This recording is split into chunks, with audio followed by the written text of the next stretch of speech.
നമസ്കാരം. Chhota Mumbai re release ഇന്നലെ അപ്സര തിയേറ്ററിൽ രാത്രി 9 മണിയുടെ ഷോയാണ് കണ്ടത്. എന്താ പറയുക, ലൈഫിൽ ഇന്ന് വരെ കിട്ടിയതിൽ ഏറ്റവും മികച്ച തിയേറ്റർ എക്സ്പീരിയൻസ്. സിനിമ തുടങ്ങുന്ന ആദ്യ സെക്കൻഡ് മുതൽ സിനിമ അവസാനിച്ച് അതിലെ എൻഡ് ക്രെഡിറ്റിലെ പേരുകൾ എഴുതി കാണിച്ച് കഴിയുന്നത് വരെയുള്ള മൊമെൻറ്റിൽ എൻജോയ് ചെയ്തിട്ടുള്ളൊരു സിനിമ.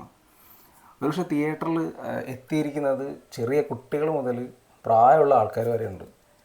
അവരാരും തന്നെ മുഴുവൻ സമയം സീറ്റിൽ ഇരുന്നിട്ടുണ്ടാവില്ല. കാരണം സിനിമയുടെ ഓരോ മൊമെൻറ്റും എൻജോയ് ചെയ്യുക, ഓരോ ഡയലോഗും എൻജോയ് ചെയ്യുക, അതിൽ ഓരോ കഥാപാത്രങ്ങളുടെ എൻട്രി, അതുപോലെ ഓരോ ആക്ഷൻ സീൻസ് ആണെങ്കിൽ പാട്ടുകളാണെങ്കിൽ എല്ലാം വേറെ തരത്തിൽ എൻജോയ് ചെയ്യാം. അങ്ങനെ ഒരു മൊമെൻ്റ്, ഒരു തിയേറ്റർ മൊമെൻറ്റ് എൻ്റെ ലൈഫ് ടൈമിൽ അധികം ഉണ്ടായിട്ടില്ല. പ്രത്യേകിച്ചൊരു റീ റിലീസ്. ഛോട്ടാ മുംബൈ എന്ന് പറയുന്ന സിനിമ നമുക്കറിയാം, മലയാളത്തിൽ വന്നിട്ടുള്ളതിൽ 2007 വന്നിട്ടുള്ളതിൽ ഒരു ആക്ഷൻ കോമഡി എൻ്റർടൈനർ എന്ന് പറയുന്നതിൽ ഒരു നല്ല സിനിമാറ്റിക് എക്സ്പീരിയൻസ് ഉള്ള സിനിമയാണ്. അതിൻ്റെ റീ റിലീസാണെങ്കിൽ കുറേ കാലമായിട്ടൊക്കെ ആരാധകരൊക്കെ ഡിമാൻഡ് ചെയ്യുന്നതാണ്. പക്ഷേ അത് ഇങ്ങനൊരു ഇമോഷനായി മാറുമെന്ന് നമ്മൾ ഒരിക്കലും കരുതിയിട്ടില്ല. പ്രത്യേകിച്ചും അതിൻ്റെ റീ റിലീസ് ഒരു ചെറിയ റീ റിലീസാണ്. വളരെ കുറച്ച് ഷോകൾ, വളരെ കുറച്ച് ചാർട്ടിങ് ഒക്കെ ആയിട്ട് വന്നിട്ടുള്ളതാണ്. പക്ഷെ അത് തിയേറ്ററിൽ എത്തിക്കഴിഞ്ഞുണ്ടായിട്ടുള്ള കുറച്ച് പരിപാടികളുണ്ട്. അതിനുശേഷം പക്ഷേ മോഹൻലാൽ ആരാധകരല്ലാത്ത സിനിമയെ ഫോളോ ചെയ്യുന്ന ആളുകളൊക്കെ തിയേറ്ററിൽ ഇടിച്ചു കയറുന്നൊരവസ്ഥ. അങ്ങനൊരു അവസ്ഥയിലാണ് ഇന്നലെ അപ്സരയിൽ രാത്രി ടിക്കറ്റ് ബുക്ക് ചെയ്തിട്ടുള്ളത്.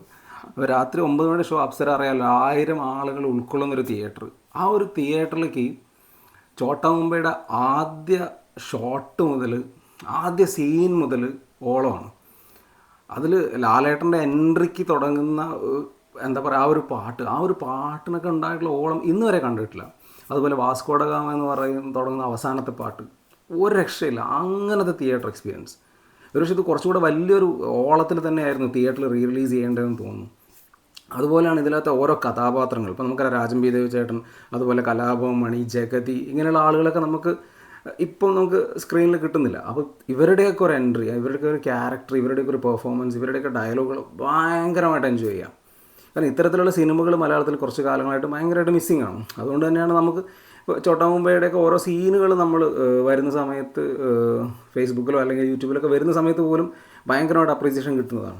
അപ്പോൾ ആ സീനുകളൊക്കെ ഒരു ബിഗ് സ്ക്രീനിൽ അങ്ങ് കാണുമ്പോൾ ഭയങ്കര മൊമെൻ്റാണ്. പ്രത്യേകിച്ച് 1000 ആൾക്കാരുടെ ഇടയിലൊക്കെ എൻജോയ് ചെയ്യുന്ന സമയത്ത് അതുണ്ടാകുന്നൊരു വൈബ് ഭയങ്കരമാണ്. കാരണം ഇതിൻ്റെയൊക്കെ ഒരു തിയേറ്റർ എക്സ്പീരിയൻസ് മിസ് ചെയ്യാന്ന് പറഞ്ഞാൽ അത് ഭയങ്കര ലോസ് ആയിരിക്കും. പ്രത്യേകിച്ച് ലാലേട്ടനെ സംബന്ധിച്ച് ഇങ്ങനത്തെ ഒരുപാട് സിനിമകൾ അദ്ദേഹത്തിൻ്റെ കരിയറിലുണ്ട്.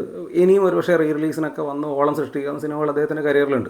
പക്ഷേ ഛോട്ടാ മുംബൈ ഒരു ഡിഫറെൻറ്റ് ലീഗാണെന്ന് തോന്നുന്നു. കാരണം ഇത് കാണാൻ കയറുന്ന ആൾക്കാർ ലാലാരാധകർ മാത്രമല്ല, ഇങ്ങനെ തിയേറ്ററിൽ എൻജോയ് ചെയ്യണം, സിനിമകൾ ഭയങ്കരമായിട്ട് ആഘോഷമാക്കണമെന്ന് ആഗ്രഹിക്കുന്നൊരു തലമുറയുണ്ട്. എനിക്ക് തോന്നുന്നു ഇതിൽ കുറേ ആളുകൾ 2007 ഇപ്പോൾ എന്താ പറയുക, ഛോട്ടാ മുംബൈ തിയേറ്ററിൽ കാണാത്ത ആൾക്കാരുണ്ട്. കാരണം അത്തരത്തിലുള്ള ആൾക്കാർ പോലും ഇത് തിയേറ്ററിൽ ആഘോഷിക്കാൻ വേണ്ടി എത്തുന്നതാണ്. പ്രത്യേകിച്ച് ഇതിൻ്റെ ക്ലിപ്സും കാര്യങ്ങളൊക്കെ ഇപ്പോൾ യൂട്യൂബിൽ അല്ലെങ്കിൽ ഫേസ്ബുക്കിലൊക്കെ വൈറലായതിനു ശേഷം വലിയൊരു വിഭാഗം ഇതിൻ്റെ എന്താ പറയുക ഷോ എൻജോയ് ചെയ്യാനായിട്ട് വരുന്നുണ്ട്. അപ്പോൾ ഇന്നലെയൊക്കെ അപ്സരയിലെ ഷോ എന്ന് പറഞ്ഞാൽ പടം കഴിഞ്ഞിട്ടും ആൾക്കാർ പോകുന്നില്ല, ആൾക്കാർ തിയേറ്ററിൽ നിന്ന് എൻജോയ് ചെയ്യണം. അങ്ങനത്തെ ഒരു എക്സ്പീരിയൻസ് ഒന്നും ഉണ്ടായിട്ടേ ഇല്ല. എന്താ പറയുക, ഒരുപാട് തിയേറ്റർ മൊമെൻറ്റുകൾ ഉണ്ടായിട്ടുണ്ട്. പക്ഷേ ഇങ്ങനെ പടം കഴിഞ്ഞതിന് ശേഷം ആളുകൾ തിയേറ്ററിൽ നിൽക്കുക, എൻജോയ് ചെയ്യുക, അതൊരു ഡിഫറെൻറ്റ് എക്സ്പീരിയൻസാണ്. അപ്പോൾ അത് മിസ് ചെയ്യാൻ പാടില്ലെന്ന് തോന്നുന്നു. അങ്ങനെ എൻജോയ് ചെയ്യേണ്ട തിയേറ്റർ മൊമെൻ്റാണ്. മലയാളത്തിൽ ഇത്തരത്തിലുള്ള സിനിമകൾ വളരെ കുറവാണ് റീസെൻ്റ്ലിയൊക്കെ വരുന്നതിൽ. അപ്പം ഇത്തരത്തിലൊരു സിനിമ റീ റിലീസ് ചെയ്ത് എൻജോയ് ചെയ്യാൻ കിട്ടുന്ന മൊമെൻറ്റ് നഷ്ടപ്പെടുത്താൻ ആരും ആഗ്രഹിക്കുന്നില്ലെന്ന് തോന്നുന്നു. കാരണം അതിൽ കുട്ടികളാണെങ്കിലും സ്ത്രീകളാണെങ്കിലും പ്രായമുള്ളവരാണെങ്കിലും ഒരു മാറ്റവും. അതങ്ങ് മറന്നങ്ങ് എൻജോയ് ചെയ്യണം. കാരണം തിയേറ്ററിലെ വീഡിയോ ക്ലിപ്സൊക്കെ നോക്കുന്ന സമയത്ത് ആരും ഇരിക്കുന്നൊന്നുമില്ല, എല്ലാവരും നിന്ന് എൻജോയ് ചെയ്യുക. അപ്പോൾ അങ്ങനത്തെ ഒരു എക്സ്പീരിയൻസ് ലൈഫിലേ ഉണ്ടായിട്ടില്ല. ഇപ്പോൾ നിങ്ങൾ നല്ല തിയേറ്റർ മൊമെൻറ്റുകളൊക്കെ ആഗ്രഹിക്കുന്ന ആൾക്കാരാണെങ്കിൽ തിയേറ്ററിൽ ഒരു തരത്തിലും മിസ് ചെയ്യാൻ പാടില്ല. പ്രത്യേകിച്ചും വലിയ കൊട്ടകയാണ് നിങ്ങൾ തിരഞ്ഞെടുക്കേണ്ടത്. ഇപ്പോൾ കോഴിക്കോട് അപ്സരയാണെങ്കിലും എറണാകുളം കവിതയാണെങ്കിലും അങ്ങനെയുള്ള തിയേറ്ററുകൾ തിരഞ്ഞെടുക്കുക. എന്താ പറയുക, സ്റ്റാർട്ട് ടു എൻഡ് എൻജോയ് ചെയ്യുക. അങ്ങനത്തെ ഒരു എക്സ്പീരിയൻസ് വരുന്ന സിനിമയാണ്. അത് മിസ് ചെയ്യാൻ പാടില്ല, ഒരു തരത്തിലും മിസ് ചെയ്യാൻ പാടില്ല. അപ്പോൾ അങ്ങനത്തെ ഒരു എക്സ്പീരിയൻസാണ് ഛോട്ടാ മുംബൈ ഉണ്ടായിട്ടുള്ളത്. അതിൽ എൻജോയ് ചെയ്തിട്ടുള്ള ഒരുപാട് മൊമെൻറ്റുകളുണ്ട്. എസ്പെഷ്യലി എടുത്ത് പറയുമ്പോൾ അതിൽ 4 സ്പേസിൽ വരുന്ന പാട്ടുകൾ, പ്രത്യേകിച്ച് ലാലേട്ടൻ്റെ എൻട്രി, അത് കഴിഞ്ഞ് തല എന്ന് പറയുന്ന സോങ്, അത് കഴിഞ്ഞ് വാസ്കോഡ ഗാമയായിരുന്നു പീക്ക് ലെവലിൽ പോയിട്ടുള്ളത്. അത് കഴിഞ്ഞ് വീണ്ടും സിനിമ അവസാനിച്ച് കഴിയുമ്പം ചെട്ടിക്കുളങ്ങര തുടങ്ങുന്ന പാട്ട് വീണ്ടും വരുന്നുണ്ട്, അതും എൻജോയ് ചെയ്യുമായിരുന്നു. അങ്ങനെ എല്ലാ തരത്തിലും എൻജോയ് ചെയ്യുക. സിനിമ തീരരുത് എന്നൊക്കെ ആഗ്രഹിക്കുന്ന മൊമെൻ്റ് ഉണ്ടെങ്കിൽ അത് സംഭവിച്ചിട്ടുള്ള ഒരു സിനിമാറ്റിക് എക്സ്പീരിയൻസ് ആണ് ഛോട്ടാ മുംബൈ.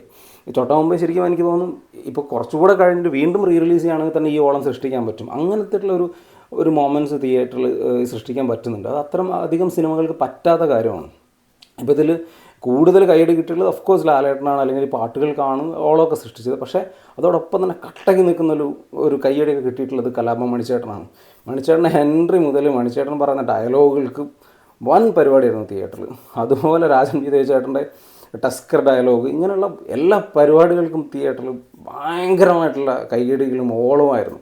കാരണം പ്രേക്ഷകന് അറിയാം അടുത്ത എന്താണ് വരാൻ പോകുന്നത്, അടുത്ത കൗണ്ടർ ഡയലോഗ് എന്താണ്, ഇതൊക്കെ പ്രേക്ഷകന് അറിയാവുന്നതാണ്. അപ്പോൾ അതുകൊണ്ട് തന്നെ അതങ്ങ് എൻജോയ് ചെയ്യാം, കൈയടിക്കാൻ വേണ്ടി കാത്തിരിക്കുക. ഇപ്പം ടിക്കറ്റ് ബുക്ക് ചെയ്ത് തിയേറ്ററിനകത്തോട്ട് വരുന്ന ആൾക്കാർ സീറ്റിലിരിക്കാനല്ല, അവിടെ നിന്ന് എങ്ങനെ എണീറ്റ് മുന്നോട്ട് പോകാം, ഇവിടെ ഇരുന്നാൽ മുന്നോട്ട് പോകാൻ പറ്റുമോ, അല്ലെങ്കിൽ മുന്നിൽ പോയി എൻജോയ് ചെയ്യാൻ പറ്റുമോ, സ്ക്രീനിൻ്റെ മുന്നിൽ പോയി ചാടി കളിക്കാൻ പറ്റുമോ, അങ്ങനെ ആഘോഷിക്കാൻ വേണ്ടി വരുന്നൊരു വലിയൊരു കൂട്ടം. അവരെ മൊത്തമാകെ തൃപ്തിപ്പെടുത്തുക എന്ന് പറഞ്ഞാൽ അതൊരു ചെറിയ കാര്യമല്ല. അങ്ങനെ തൃപ്തിപ്പെടുത്തുന്നൊരു സിനിമ.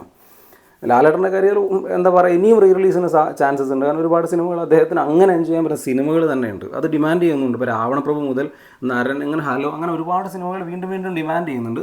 പക്ഷേ ചോട്ടാ മുംബൈ ഒരു ഡിഫറെൻറ്റ് ലീഗാണ്. നിങ്ങൾ എന്താ പറയുക, സിനിമ എൻജോയ് ചെയ്യാൻ ആഗ്രഹിക്കുന്ന ആൾക്കാരാണെങ്കിൽ ഇതിൻ്റെ തിയേറ്റർ എക്സ്പീരിയൻസ് മിസ് ചെയ്യാൻ പാടില്ല. അമ്മാതിരി ഒരു തിയേറ്റർ എക്സ്പീരിയൻസ് ആയിരിക്കും. എനിക്ക് പേഴ്സണലി ഇന്നലെ അപ്സര തിയേറ്ററിൽ നിന്ന് കിട്ടിയത് ഒരു ലൈഫ് ടൈം എക്സ്പീരിയൻസ് ആണ്. അതിന് കവച്ച് വയ്ക്കാൻ പറ്റുന്നൊരു അനുഭവം ഇനിയും വരണം തോന്നുന്നു.